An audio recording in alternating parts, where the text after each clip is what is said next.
On the night Adolf Hitler vanished from the world, one man was still alive, still moving through the fire and smoke of Berlin, carrying secrets no one else could fully explain. His name was Erich Kempka. He was not a general.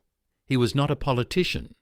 He did not give speeches or sign orders that sent armies marching. Yet on April 30th, 1945, inside the ruins of the Reich Chancellery, Erich Kempka performed one of the most important and controversial acts of the entire Second World War. He helped burn the body of Adolf Hitler, and then, unlike almost everyone else in Hitler's inner circle, he survived.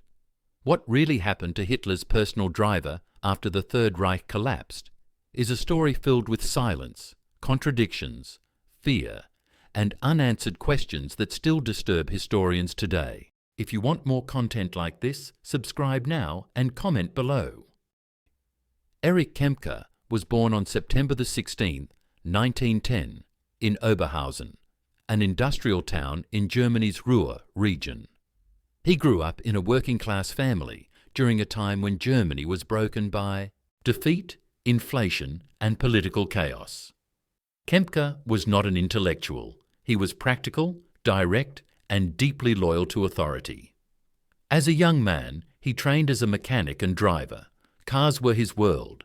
Engines made sense to him in a way politics never did. That simple skill would later place him closer to Adolf Hitler than almost any other man alive. In 1930, at just 19 years old, Kempka joined the National Socialist German Workers' Party. 2 years later, in 1932, he became a member of the SS. This was before Hitler took full power, before the black uniforms became symbols of fear across Europe. Kempka was not famous, but he was noticed. He was reliable. He followed orders without hesitation. And most important of all, he could drive. By 1934, after Hitler became Führer of Germany, Kempka was assigned to the Führer's motor pool. This was no ordinary job. Hitler trusted very few people with his personal safety. Kempka quickly rose to become Hitler's chief chauffeur, and later the head of the Führer's vehicle fleet. He was promoted to SS Sturmbahnführer, equivalent to a major. From that moment on, Kempka was always nearby. He drove Hitler to rallies, meetings, military headquarters, and private retreats. He knew Hitler's routines, his moods, his silences. He was there during moments the world never saw. For more than a decade, Kempka lived in Hitler's shadow. He drove through cheering crowds during the Nuremberg rallies. He transported Hitler to the Berghof in the Bavarian Alps. He was present during the early victories of the war when Germany conquered Poland in September 1939, France in June 1940, and seemed unstoppable. Kempka saw Hitler relaxed, confident, even joking at times, but as the war turned, Kempka saw another man emerge, a man growing weaker, angrier, and increasingly isolated from reality. By 1943, after the disaster at Stalingrad, Kempka noticed visible changes. Hitler's hands trembled, his posture was bent, his temper became unpredictable. Kempka did not comment. He was a driver. Silence was part of the job. Loyalty was everything. And loyalty would be tested like never before in the final days of April 1945. By then, Berlin was a city under siege. Soviet artillery shook the ground day and night. Streets were filled with rubble, smoke, and bodies. Hitler had retreated into the Führerbunker beneath the Reich Chancellery. Kempka remained close, operating vehicles when possible, though fuel was almost gone and most roads were impassable. On April 20th, 1945, Hitler's last birthday, Kempka was present above ground as the Führer greeted members of the Hitler Youth. It was a brief, strange moment. The war was clearly lost. Yet the ritual continued. Inside the bunker, despair ruled. High-ranking officials came and went. Some begged Hitler to flee. Others plotted their own escape. Kempka watched all of this from the edges, waiting for orders. On April 28th, news arrived that Heinrich Himmler had attempted secret negotiations with the Western Allies. Hitler exploded with rage. He knew betrayal was everywhere now. Trust had collapsed. In the early hours of April 29, 1945, Hitler married Eva Braun inside the bunker. Kempka was not present at the ceremony, but he knew it happened. Everyone did. It felt like a farewell. Later that day, Hitler dictated his political and personal testament. Kempka sensed the end was near, though no one spoke openly about it. On April 30, 1945, sometime after 3 p.m., the final order came. Kempka was summoned by SS Gruppenführer Otto Günscher, Hitler's personal adjutant. The request was simple but terrifying. Kempka was told to obtain gasoline immediately, not for vehicles, for burning bodies. Kempka understood exactly what this meant. Hitler intended to die, and he intended to leave nothing behind. Kempka ran above ground into the ruined city. Bombs were still falling. Soviet troops were closing in. Gasoline was almost impossible to find. Kempka searched abandoned vehicles and storage areas near the Reich Chancellery. Finally, he located several cans of fuel, possibly from SS or Wehrmacht supplies. Carrying them back through the shattered complex, Kempka returned to the bunker. At approximately 3:30 p.m., Adolf Hitler and Eva Braun committed suicide inside Hitler's private room. Hitler used a pistol. Eva Braun used cyanide. Kempka was not inside the room. But moments later, the door opened. Günscher and Heinz Linger, Hitler's valet, wrapped the bodies in blankets. Kempka followed them into the garden of the Reich Chancellery. It was raining lightly. The sound of artillery never stopped. In a shallow shell crater near the emergency exit, the bodies were placed on the ground. Kempka handed over the gasoline. He later claimed he poured it himself. Others disputed details. What is certain is that Kempka was there. He watched as the bodies were soaked in fuel and set on fire. Flames rose briefly, then struggled against the rain and wind. Kempka saluted. Others did as well. Then they turned away. This moment would define Erich Kempka for the rest of his life. He was one of the last people to see Adolf Hitler's body. He was one of the men who ensured it would never be displayed, never become a symbol for enemies or followers. Afterward, Kempka returned to the bunker.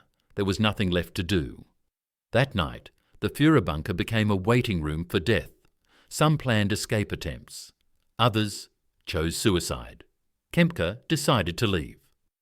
On May 1, 1945, he joined a breakout group led by SS Brigade Führer Wilhelm Mohnke. Their goal was to escape westward through Berlin, avoiding Soviet capture if possible. The escape was chaotic. Fighting erupted everywhere. Kempka was wounded during the attempt, likely by shrapnel or small arms fire. He was eventually captured by Soviet forces on May 5, 1945. For Kempka, the war was over, but his most dangerous chapter was just beginning. The Soviets immediately understood Kempka's importance. He was Hitler's personal driver. He knew details others did not. He was interrogated repeatedly by Smersh, the Soviet counterintelligence agency. Kempka was questioned about Hitler's death, the burning of the body, and possible escape routes. The Soviets were suspicious. They did not fully believe Hitler was dead. Kempka's testimony became part of a larger puzzle. Kempka told the same story again and again. Hitler was dead. He saw the body. He helped burn it. There was no escape. But the Soviets were not satisfied. They held Kempka in captivity for months. He was transferred between prisons. Psychological pressure was constant. He feared execution. Many others were shot. Kempka survived. In 1946, Kempka was transferred to Allied custody and later released. Unlike high-ranking Nazis who faced the Nuremberg trials, Kempka was considered a secondary figure. He had not planned operations. He had not commanded troops. He was a driver.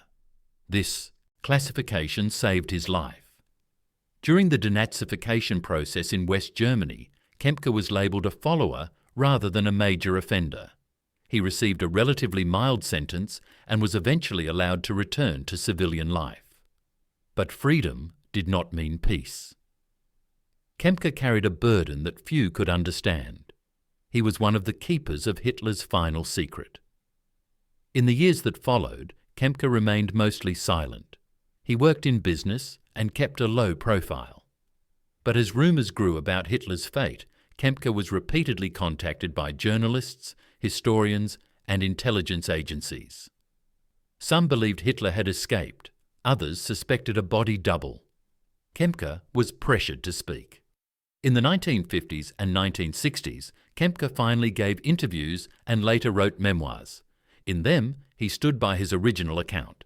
He described the bunker, the gasoline, the fire. He named names, he gave times and places. Yet critics noticed small inconsistencies.